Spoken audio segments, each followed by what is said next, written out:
Hey guys, so today we're going to be talking about cognates. And cognates are words that have the same etymological origin. Basically what that means is that when you see a word in one language, in another language, it sounds very similar.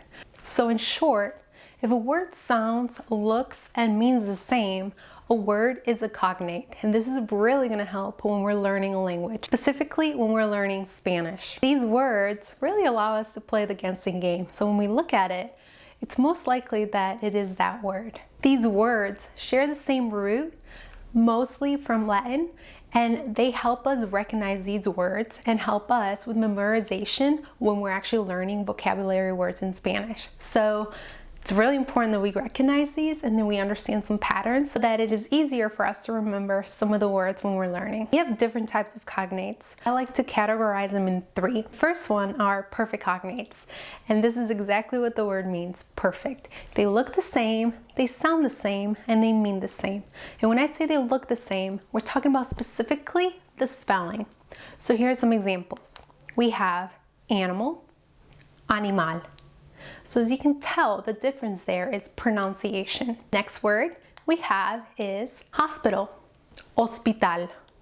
Notice that the H is silent. Hospital, hospital. And last one we have is chocolate, chocolate. Chocolate, chocolate. So as we can see, they look the same, meaning they're spelled the same. They sound the same, and also they do mean the same. And that's really important when we're talking about cognates. The next category are near perfect cognates. What I mean about this is that they look the same, they may sound the same, but they're not exactly like our perfect cognates. There may be an accent, there may be a letter, and there are patterns that we're going to go over that really help us kind of categorize these into being near perfect. So the first one is when we see ible, able in English, able and able. Here's some examples. We have posible, possible. We have terrible, terrible. Can you guess the next one? For probable, if you guess probable, that is correct. Okay, here's another pattern. We have in Spanish when the word ends in ente or ante. In English is ent or ant. Here's some examples. We have different, in Espanol, diferente. We have constant, in Spanish is constante. Now, can you guess this next one? Permanent. If you guess permanente, that is correct. Okay, we have two patterns down. We have more to go over. I would recommend that you write these down as we go so you can have them later as a little practice, and also as we're going over at the end you can use them. The next pattern is sion, and in English is tion. Here's some examples. We have communication. In Espanol is comunicación. Communication, comunicación.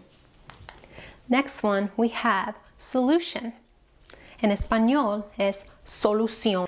Last one, guess this one is attraction in Spanish.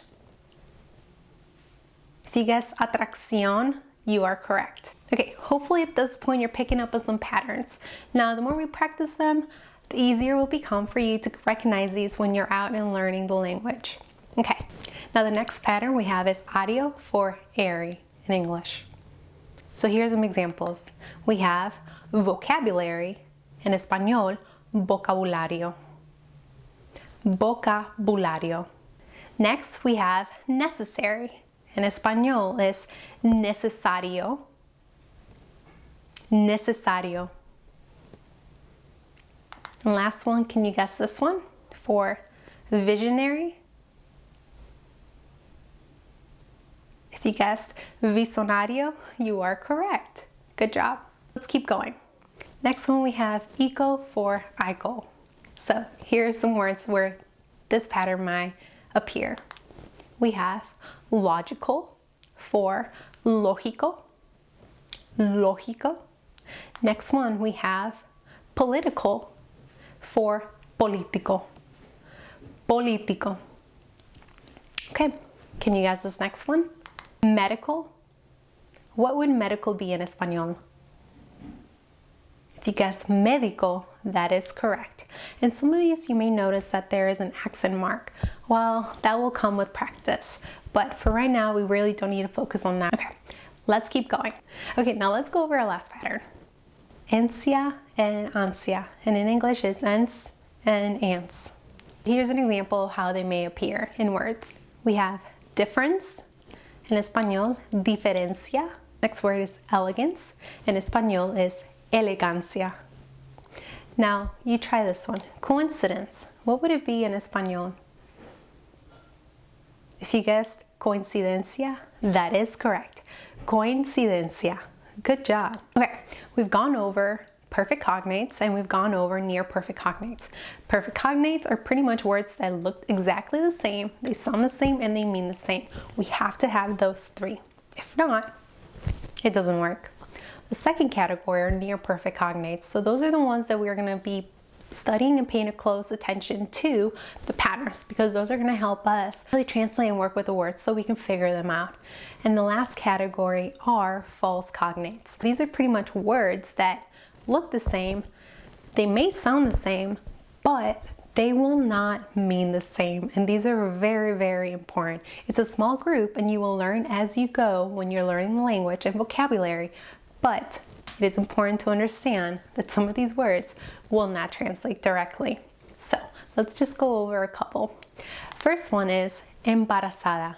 Embarazada may sound like the word embarrassed, but embarazada in Espanol means pregnant in English. So we don't want to go ahead and say I'm embarazada, meaning for embarrassed, because then you'll be saying, hey, I'm pregnant, and well, you may not want to say that. Next word we have pie, and pie looks exactly like pie, but it's a false cognate, and really what pie means is foot. So it's really important that we understand this one, because let's say that you want to say I want to eat a pie. Well, you would say I want to eat an español pie.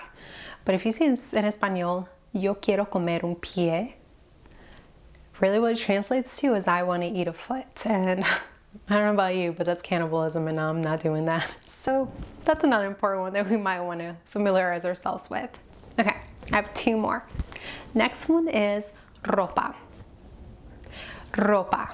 Now ropa may sound like rope. Cool. It's just a couple letters off. But really, ropa means clothing. So it's not as silly as the other first two, but it's also one of those words that you can get lost in translation. Okay, and the next one is éxito. Éxito might look like and sound like exit. Éxito, exit. But really, éxito in Espanol means success. So here's another word that may look the same, may sound the same, but really it does not mean the same.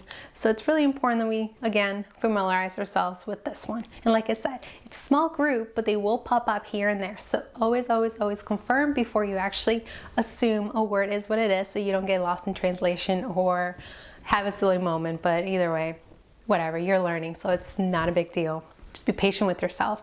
Okay guys, so those are cognates.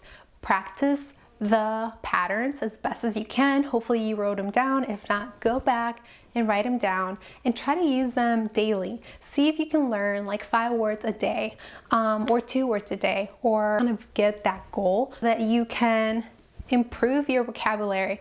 But also with these cognates, they really help you, and it's so much easier when you understand a pattern, so then when you're out and about and you see a word or you come across a word, you're able to say, oh hey, yes, that's what it translates, that's a cognate, that's what it means. And it's kind of fun once you start getting into that and you understand the pattern. Okay guys, hopefully you enjoyed this lesson. If you have any questions or comments, please leave them down below, and hopefully I will see you next time. Adios.